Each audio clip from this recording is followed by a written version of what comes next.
వాన మేఘం నీ నవ్వు కోసం ఓ మెరుపులేకే రాయాలి.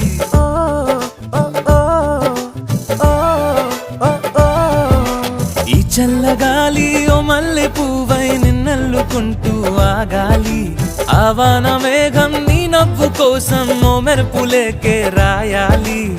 సెలయేరు పైన జలతారు వీణ పలికెను గలగల సరిగమ పదనిసలా.